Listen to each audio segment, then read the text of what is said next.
Dios da a sus hijos el don de discernimiento. Discernir significa básicamente separar una cosa de otra para entender lo que es verdad de lo que no es. Aunque lo parezca, dice la palabra, el espiritual juzga todas las cosas. Nosotros, como dice 1 Corintios capítulo 2, tenemos la mente de Cristo. Discernir en el espíritu es siempre una obra de revelación del espíritu. No obstante, además del discernimiento, el creyente necesita ser cada día más lleno de sabiduría. La verdadera sabiduría es la que está puesta en marcha, la que pone en marcha el conocimiento según la voluntad de Dios. Si no se tiene, hay que pedirla a Dios. ¿Qué dice Santiago capítulo 1, versículo 5? Si alguno de vosotros tiene falta de sabiduría, pídala a Dios, el cual da a todos abundantemente y sin reproche, y le será dada.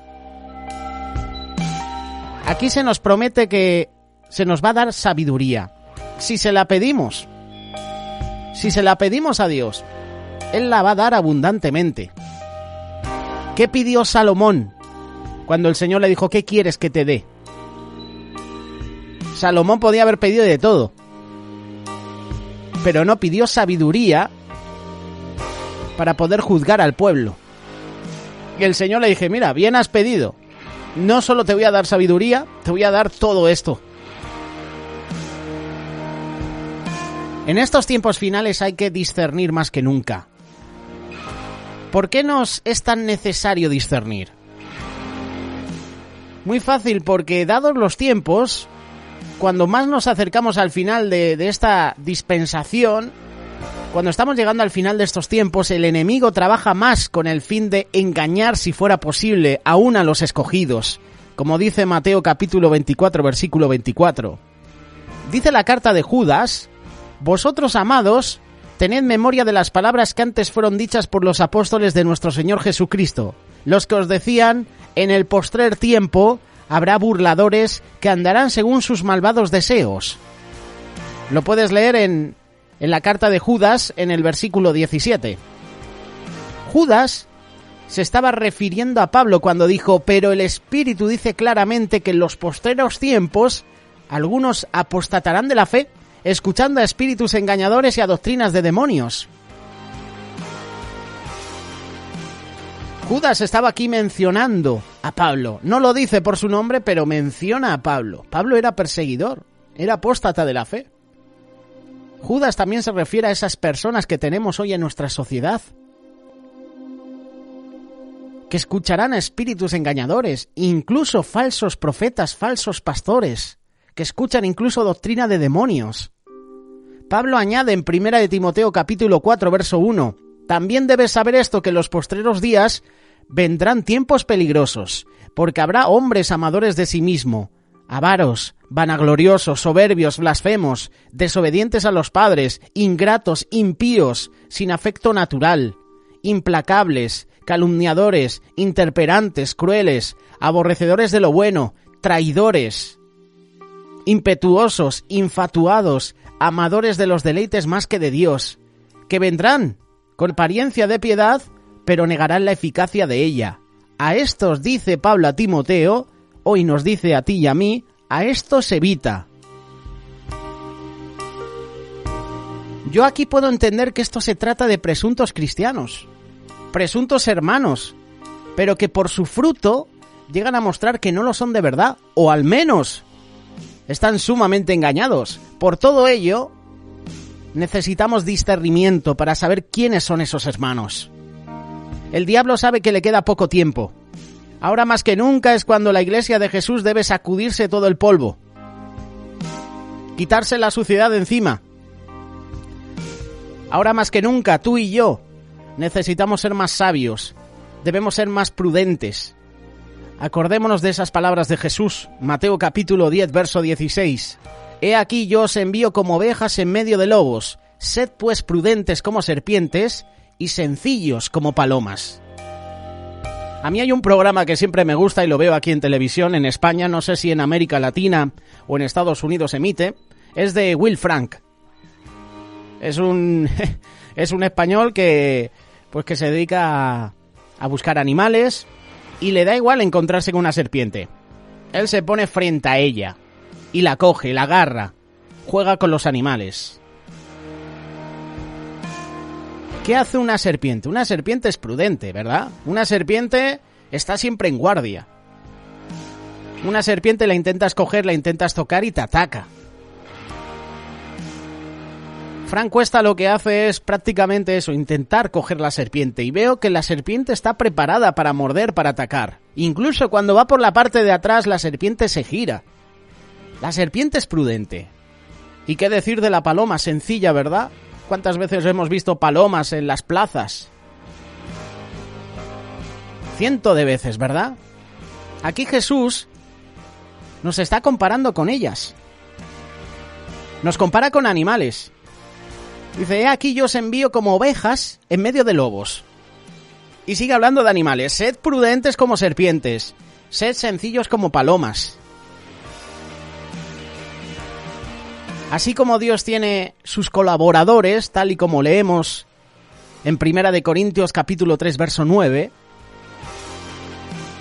tú y yo somos colaboradores de Dios. Pero el diablo también tiene sus colaboradores. Porque nosotros somos colaboradores de Dios y vosotros sois labranza de Dios, edificio de Dios. 1 Corintios capítulo 3, verso 9. El diablo emplea a sus colaboradores humanos también para intentar engañar y para seducir al verdadero pueblo de Dios.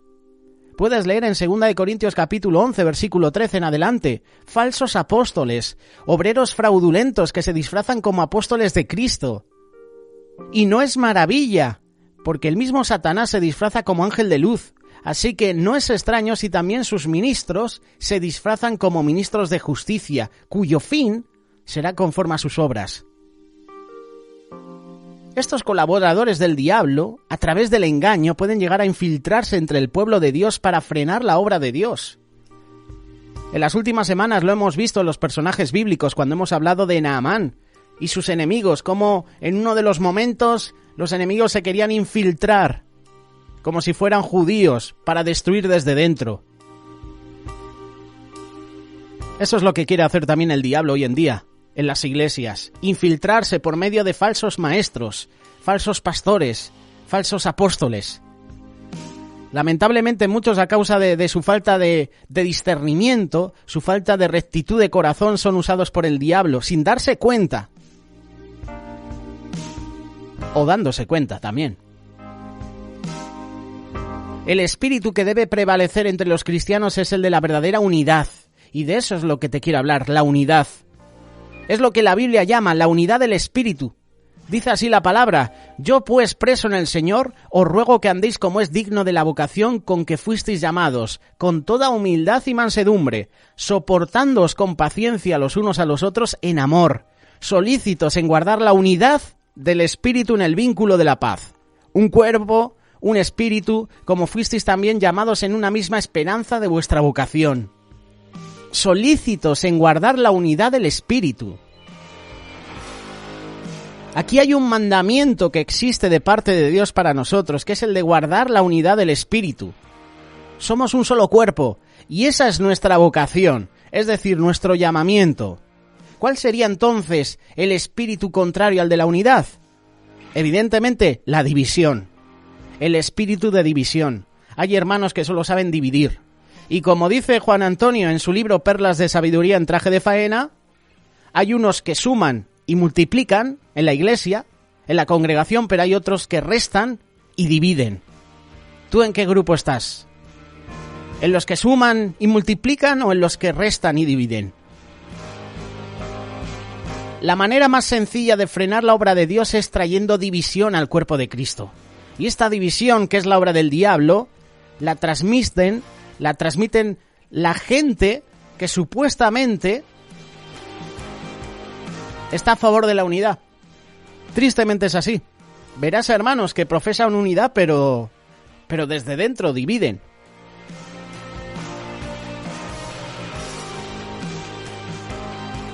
¿Quiénes entonces?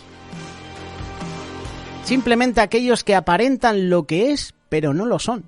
Aquellos que se dicen cristianos, pero no viven lo que dicen ser. No todo es oro lo que reluce, ¿verdad? Famoso refrán. La epístola de Judas hace unos comentarios muy interesantes. Vamos a leerlos. Judas, versículo 3 y 4. Amados, por la gran solicitud que tenía de escribiros acerca de nuestra común salvación, me ha sido necesario escribiros exhortándoos que contendéis ardientemente por la fe que ha sido una vez dada a los santos, porque algunos hombres han entrado encubiertamente, los que desde antes habían sido destinados para esta condenación, hombres impíos que convierten en libertinaje la gracia de nuestro Dios y niegan a Dios, el único soberano, y a nuestro Señor Jesús. Estas personas que menciona Judas, a propósito, entran en el seno de la Iglesia para hacer el daño que Satanás les envía a hacer. Existen otros que no lo hacen a sabiendas y sin embargo son instrumentos del enemigo también para intentar destruir aquello que nos es vital en nuestra fe. ¿Y qué es lo vital en nuestra fe? La unidad en el Espíritu. Si una iglesia no está unida, no dura mucho. Si una familia no está unida, esa familia no dura mucho. Si un equipo de fútbol, por ejemplo, no está unido, no van a conseguir los objetivos.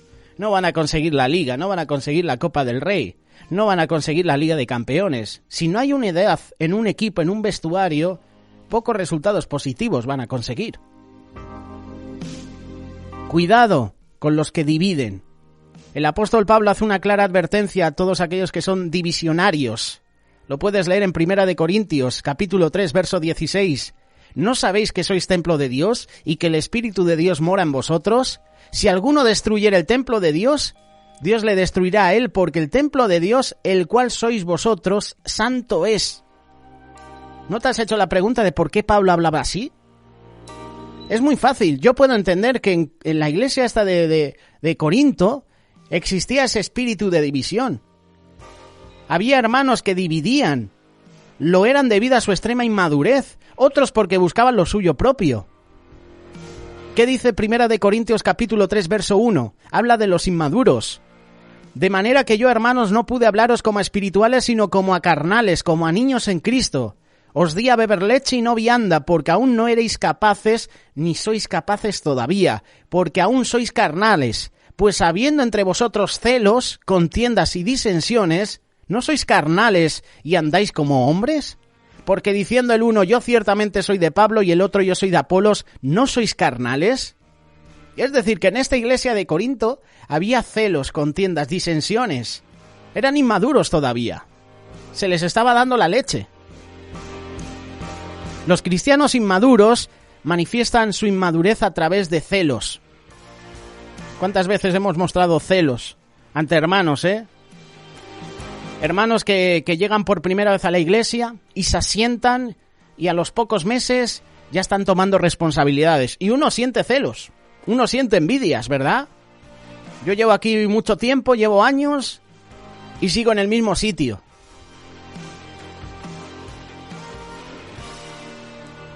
Los cristianos inmaduros también manifiestan su inmadurez a través de las contiendas, a través de las peleas, las discusiones, a través de las disensiones, es decir, a través de oposición entre varios sujetos. Dice Santiago, capítulo 3, verso 13, ¿quién es sabio y entendido entre vosotros? Muestre por la buena conducta sus obras en sabia mansedumbre.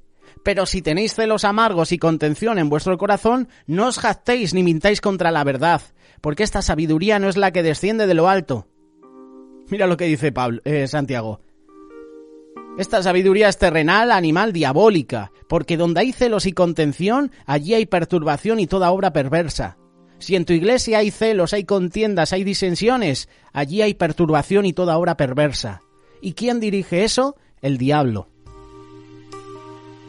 No son malos a propósito, son inmaduros, pero todavía son llevados por los patrones de su antigua vida. Necesitan dejar atrás su antigua manera de pensar, como dice Romanos capítulo 12. Necesitan librarse de todos esos espíritus inmundos. Nosotros debemos hacer lo propio también. Hay otros hermanos que solo buscan lo suyo. Debe ser doloroso, ¿no?, ver hermanos en la congregación que buscan lo suyo propio, buscan el reconocimiento. ¿Cómo se puede buscar lo que es de Dios buscando lo de uno. ¿Te has hecho alguna vez esa pregunta? Así dice Pablo, dirigiéndose a esos que así procedían en la iglesia de Corinto. Algunos estaban envanecidos, como si nunca hubieran hecho nada malo. Se creían superiores a los demás. Y así lo dice Pablo, 1 Corintios capítulo 4. Pero iré pronto a vosotros, si el Señor quiere, y conoceré no las palabras, sino el poder de los que andan envanecidos. Porque el reino de Dios no consiste en palabras, sino en poder. ¿Qué queréis? ¿Iré a vosotros con vara o con amor y espíritu de mansedumbre? ¿Sabes cuál es la clave para ser un hombre que divide? No tener un corazón sano, un corazón recto, un corazón agradable a Dios. Esa es la clave para ser un perfecto divisionario. Pablo lo dice en 2 de Timoteo capítulo 3, verso 13. Mas los malos hombres y los engañadores irán de mal en peor, engañando y siendo engañados. Nota el contexto. Pablo está hablando no de los incrédulos, está hablando de ti y de mí. Está hablando de los discípulos de Cristo, está hablando de los creyentes. El que engaña es engañado. Y en estos días hemos hablado del mayordomo infiel. Ese mayordomo infiel que dijo, mi amo me va a despedir porque no he sido un siervo diligente, ¿qué hago? Voy a engañar, voy a ser sagaz, voy a ser astuto. Voy a perdonar la deuda a ciertas personas para que cuando me despida mi amo, tenga un sitio donde caer. Un mayordomo que engañaba, porque tenía un amo también que era corrupto, que engañaba, por eso el amo le alaba. El amo y el mayordomo eran corruptos, eran engañadores los dos. ¿Por qué se engaña si uno dice ser cristiano? Porque no tenemos un corazón que es recto, porque buscamos lo nuestro, busca lo suyo propio, no buscamos lo que es del Señor. Estas son personas que no han rendido de verdad sus vidas a Jesús. Estas personas viven en el espíritu de Saúl. ¿Recuerdas? El primer rey de Israel, el cual buscó lo suyo a lo largo de su vida como rey y nunca lo de Dios. Igual que Sansón. Tú lees la historia de Sansón y en ningún momento Sansón tiene una relación personal con Dios. El Señor le da el poder para tener esa fuerza, pero ya. Dime dónde hay un versículo donde Sansón tiene una relación personal con Dios. En ningún momento. El único momento donde Sansón se dirige a Dios es a punto de morir. ¿Qué hace ese clamor? No sabemos si es un clamor de venganza. Unos dicen que es un clamor de arrepentimiento. Yo lo veo un clamor de venganza. Por eso muchos se preguntan, ¿Sansón fue salvo? ¿Sansón se suicidó? Juzguen ustedes mismos. Pero en ningún momento Sansón tuvo una relación personal con Dios. Al tener un corazón lleno de engaño, son a su vez engañados e incluso llegan a creer sus propios engaños. Estas personas serán siempre usadas por el diablo para traer división. División a la iglesia, división a las familias, división en el trabajo, división en el ministerio. Llevadas por el espíritu de división. Ese espíritu es en realidad una obra conjuntada de demonios especializados dirigidos por Satanás con una meta, la división del cuerpo de Cristo.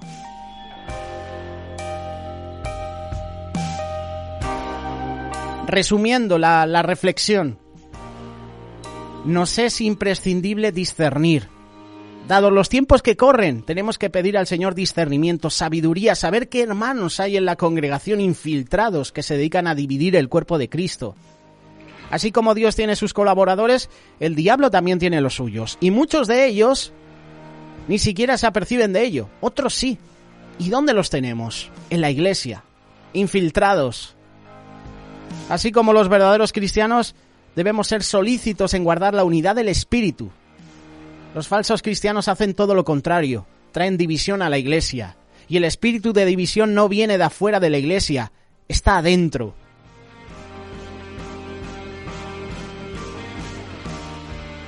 Recuerda también que el que busca división busca lo suyo propio. Busca sus propios anhelos, propósitos, sus propias metas, no busca las cosas de Dios. Tiene un problema del corazón, y ese problema es que su corazón no está sano, no está recto. Estas personas serán siempre usadas por el diablo para traer división a la iglesia. Por eso pidamos al Señor sabiduría, discernimiento para saber quiénes son esas personas. Y luego echarles. No, hombre. Luego orar por ellos, luego confrontarlos, luego exhortarles para ver si cambian. Y si no cambian, pues tendrán que buscar otra congregación.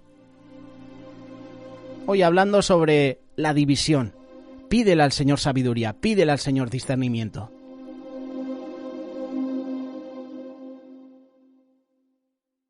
Radio Solidaria, una radio comprometida.